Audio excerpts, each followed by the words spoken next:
Hello, everyone, and welcome back. We're going to do the floor plan layout drawings that I'm using Microsoft Excel to do. I'm going to show you how to do that today, or how I do it. It's not a requirement that you do it. And as you can tell, I've gotten a haircut, cleaned up a little bit, but due to troubles getting this video done, I had recorded clips for the next video, which is on electrical schematics for planning for things like that in our trailer builds or our ambulance builds. And so you'll see me in a future video still with longer hair. So anyway, let's get into today's video and see what we come up with.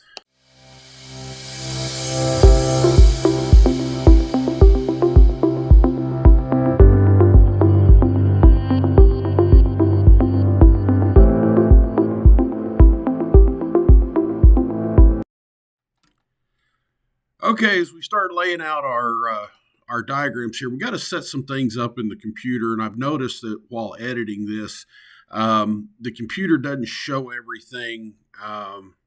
The screen recording doesn't show everything that I see on the screen as I'm doing it. So you will find that I am right-clicking cells and using the drop-down menus when you right-click to do different things. Or I may click on something in Excel and you don't see the drop down that I'm seeing. So I try to talk about what I'm doing because I see that happening, and I've tried to talk about what I'm doing so it helps you to better know what we're doing. Also, part of this video, the audio is kind of trashy. I apologize for that, and I'm working on making it better. Maybe I can make the screen recordings better for future videos as well. So let's get into this and see what we come up with. So I'm going to show you how I set up my board, my spreadsheet, so that I have my deals. So we can see we're working with rectangles here. So if we click the corner, it highlights everything. That way everything changes. And then we just grab the edge and we slide it in till we get to 20 pixels. Sometimes it's a little tough to get it right at 20, but there we go. Now they're all 20 wide. And if we look here, put it on one of the rows, they're already 20 pixels. So that gets us our pixels. Something that you might have noticed me doing, I like to come up here, set everything for a middle alignment. I also like to use a 14 pitch on the font type. It just makes it a little easier to read. And then another thing I'll do is I'll come in and format the cells so that the text wraps on everything. Now all these cells are set to do all of that, and we just need to decide what our scale is. So let's say we want to make a 3-foot box, and it's going to be 3 foot by 3 foot. So if you do every one of them as an inch, then there's, we're going to go 36 by 36. And it's a little troublesome sometimes getting these just right.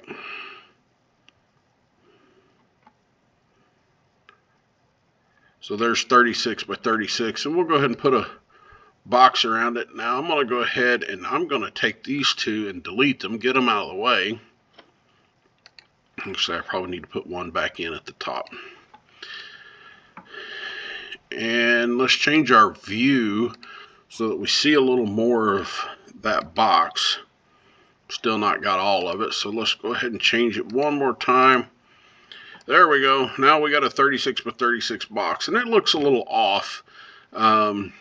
Probably because, yeah, so we need to go back and we need to readjust our pixels. So now we got 20 by 20. Now we're looking more like a 36 by 36 box. Now, when I make these boxes, I use however many boxes I'm doing, and then I use the border bar and use thick outside borders to do my outside borders. And if I'm doing something that is underneath something where I need, to, in this case, let's say right here, we're making a slide out drawer or something. So we're going to put this little box here, and this indicates the drawer is going to pull out here. But obviously we know that drawer is inside the cabinet, and we'll just say it's about that big.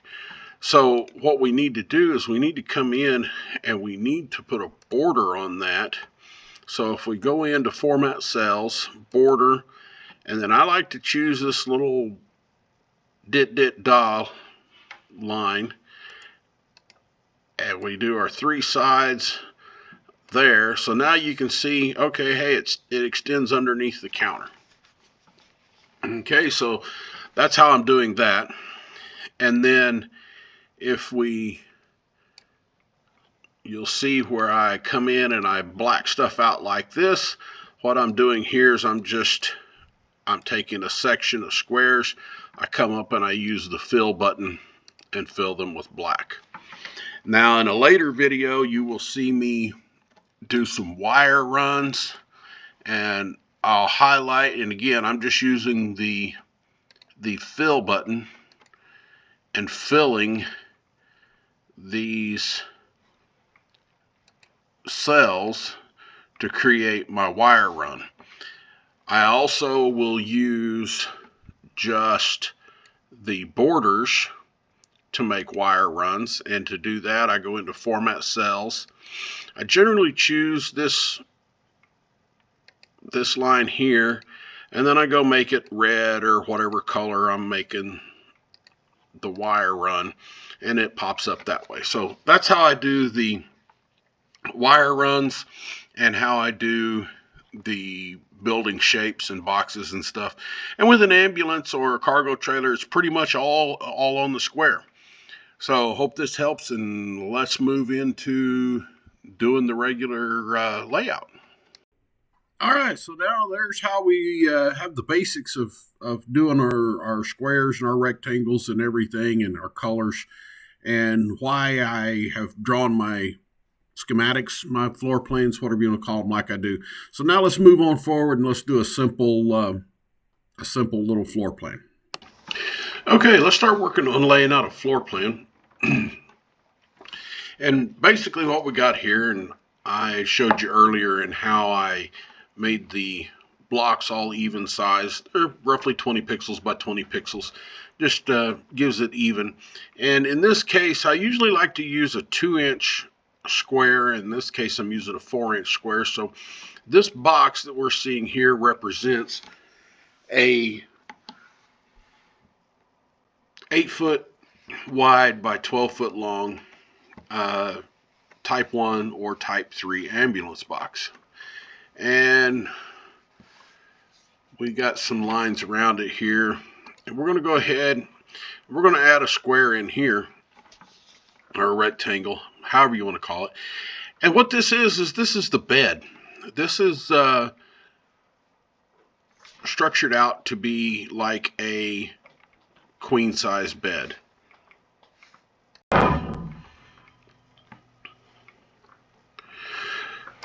Now, if we look at our bed, this is roughly 60 inches wide by 80 inches long, which is the same as a queen size bed. That's the dimensions that I've laid out here in trying to get some scale. And this would be like across the back of your mod box, your ambulance box. Moving along, we're going to build a cabinet along this one end. And there's a reason for this cabinet on this end, because many times in this corner back here, there's a cabinet that goes all the way up to the top. And this cabinet would be good for doing some clothes and whatnot in. And we'll move along and make a few more adjustments here. Black squares are the outside cabinets that, that's areas that we can't mess with. And in this case, it's under the bed. And in this case, it's under the cabinet. But those are areas that are going to mess with us, so we may have to adjust our plans around those areas. We'll doctor the corner here and drop a refrigerator in. So now we got a fridge dropped in here, and we'll go over to this side and we'll drop a little bench seat with an armrest in there.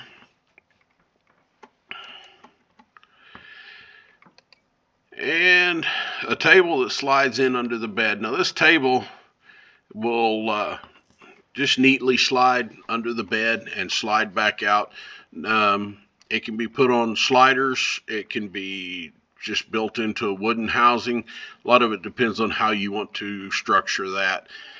With the one bench seat there, that's a good place to sit and eat or whatever. Then over here on this side, there's still room that you could put a lawn chair or something here for two to sit and eat at the table. Got a little armrest with some storage in it. We'll drop a shower up here in this corner. And then we're going to come back and we're going to put some more black boxes in. This is the oxygen compartment for the most part, and then this is that compartment behind the oxygen compartment. Again, these are blacked out because it's access from the outside, and it may affect what you do inside. We're going to go ahead and put a block in here, and this basically is our kitchen counter. And we see where, you got an opening here. This would be where you'd want to put your sink so that you would have a way for it to, drop down, have plumbing underneath your sink. Then understanding that up here, in this area up here, this is all our pass-through for accessing the cab. And you probably go ahead and build out maybe a little bit of a pantry or something in this fashion.